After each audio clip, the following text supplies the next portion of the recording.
안녕하세요, 이현우입니다. 지난 28일이었죠. 닉 카스테야노스가 신시내티 레즈와 4년 6,800만 달러의 계약을 맺었습니다. 카스테야노스는 사실상 올겨울 FA 이적 시장에 마지막 남은 대형 FA였는데요. 한편 카스테야노스는 악마의 에이전트라고 불리는 스캇 보라스의 마지막 고객이기도 했습니다. 이 계약을 끝으로 보라스는 올겨울 주요 FA 7명의 계약을 모두 마쳤는데요. 우선 내야수 마이크 무스타카스가 신시내티 레즈와 4년 6,400만 달러의 계약을 맺었고요. 일주일 후에는 스티븐 스트라스버그가 워싱턴 내셔널스와 7년 2억 4,500만 달러에 계약했습니다. 곧이어 게리 콜이 뉴욕 양키스와 투수 역대 최대 금액인 9년 3억 2,400만 달러의 계약을 맺었고요. FA 타자 최대였던 앤서니 랜던도 에인절스와 7년 2억 4,500만 달러에 계약했습니다. 그 다음은 류현진이었죠. 이미 잘 알려져 있다시피 류현진은 토론토와 4년 8천만 달러의 계약을 맺었고요. 댈러스 카이클도 시카고 화이트삭스와 3년 5,550만 달러의 계약을 맺었습니다. 그리고 마지막으로 닉 카스테야노스가 신시내티와 4년 6,400만 달러의 계약을 맺은 것이죠. 이 주요 FA 7명의 계약금을 모두 더하면 10억 7,750만 달러인데요. 이걸 우리나라 돈으로 환산하면 약 1조 2,585억 2천만 원입니다. 진짜 정말 엄청난 액수라고 할 수 있겠죠. 올겨울 일어난 메이저리그 FA 계약을 모두 더하면 약 20억 달러 정도였습니다. 메이저리그 사무국에 공식 등록한 에이전시 업체만 100개가 넘는데 스캇 보라스가 그중 절반의 계약을 따낸 것이죠. 이것으로 보라스는 자신의 독점적인 위치를 증명했다고 할 수 있습니다. 일반적으로 에이전트의 수수료는 약 5% 정도인데요. 물론 보라스는 선수들에게 추가 수수료를 받기도 합니다. 그런데 이걸 제외하고 일반적인 수수료인 5%로만 계산하더라도 보라스는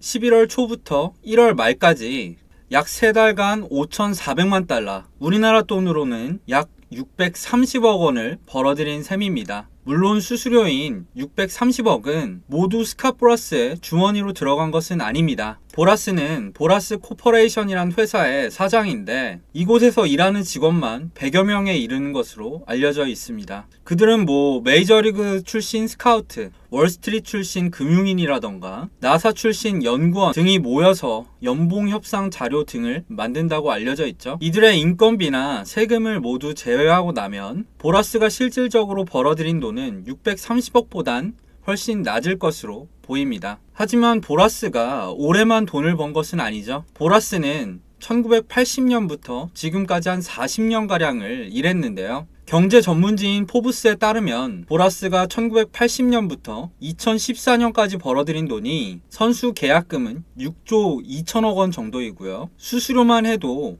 3,100억 원에 이릅니다. 그리고 2013년 이후로도 보라스는 더 많은 돈을 벌었죠. 이쯤 되면 직원 월급 등을 제외하더라도 스캇 보라스가 얼마나 많은 돈을 벌어들였는지 알 수 있습니다. 야구 팬들에겐 잘 알려지지 않은 사실이지만 보라스도 선수 출신입니다. 대학 졸업 후 4년간 세인트루이스 카디널스와 시카고 컵스의 마이너리그를 거치면서 꽤 수준급 성적을 거뒀는데요. 1976년 무릎 부상으로 인해서 은퇴를 해야만 했죠. 이후 보라스는 학업으로 복귀해서 모교 약학대학원 로스쿨을 졸업하고 시카고에 있는 한 의료분쟁 전문 로펌에서 일했었습니다. 그러다가 마이너리그 시절 팀 동료였던 마이크 피슐링과 빌 카우딜에게 연봉 협상을 부탁받으면서 스포츠 에이전트 일에 뛰어들게 됐죠. 일단 선수 출신인데다가 법률 전문가이기까지 한 그는 교섭을 통해 카우딜에게 750만 달러라는 당시로선 역대 1위에 해당하는 계약을 안겨줬는데요. 그러자 그때부터 보라스에게 선수 연봉 협상을 부탁하는 선수들이 몰려들기 시작했습니다. 보라스는 자신의 고객들을 포장하는데 특출난 재능이 있었는데요. 각종 통계 기록을 이용하거나 구단의 약점을 잡아서 고자세로 일관하는 전략을 능숙능란하게 구사했고요. 게다가 원하는 연봉을 얻기 위해 선수를 설득해서 끝까지 버티게 하거나 다른 선수를 지렛대로 삼아서 선수의 몸값을 부풀리는데도 능란했습니다. 이런 걸 보면 정말 구단과 팬 입장에선 악마의 에이전트라고 불릴만 하죠. 하지만 선수 입장에선 다릅니다. 보라스는 수많은 선수들에게 돈보따리를 안겼는데요. 보라스의 고객 가운데는 한국인 메이저리거들도 있었습니다. 2001년을 마치고 FA가 된 박찬호는 허리 부상 의혹이 있었음에도 불구하고 텍사스 레인저스와 5년 6,500만 달러의 당시로선 초대형 계약을 성사했습니다. 그 배경에는 스캇 보라스의 능력이 있었다는 것이 중론이죠. 한편 2013 시즌을 마치고 FA가 된 추신수는 텍사스와 7년 1억 3천만 달러의 계약을 맺었습니다. 이건 당시 외야수 역대 6위에 해당하는 금액이었죠. 그리고 올해는 류현진 선수가 4년 8천만 달러라는 거금에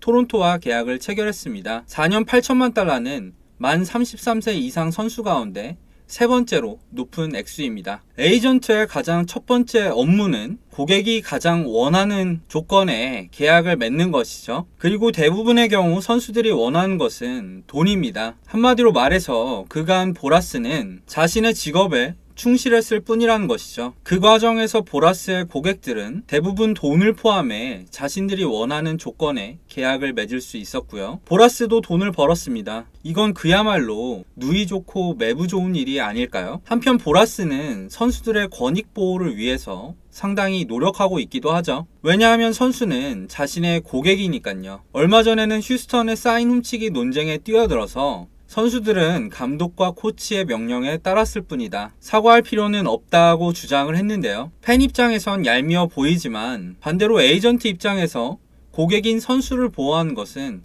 당연한 임무입니다. 최근 몇 년간 실적이 저조하면서 드디어 보라스에게 위기가 찾아왔다는 여론이 있기도 했지만 어쨌든 보라스는 구단과 관계가 좋지 않음에도 불구하고 올해도 많은 돈을 선수들에게 안기고 더불어서 자신도 많은 돈을 벌었습니다. 이쯤 되면 올겨울 스토브리그의 진정한 승리자는 스캇 보라스라고 봐야 할 것 같습니다. 이번 영상은 여기까지입니다. 재밌게 보신 분들은 좋아요와 구독, 댓글까지 부탁드리겠고요. 지금까지 시청해주신 분들 모두 감사합니다.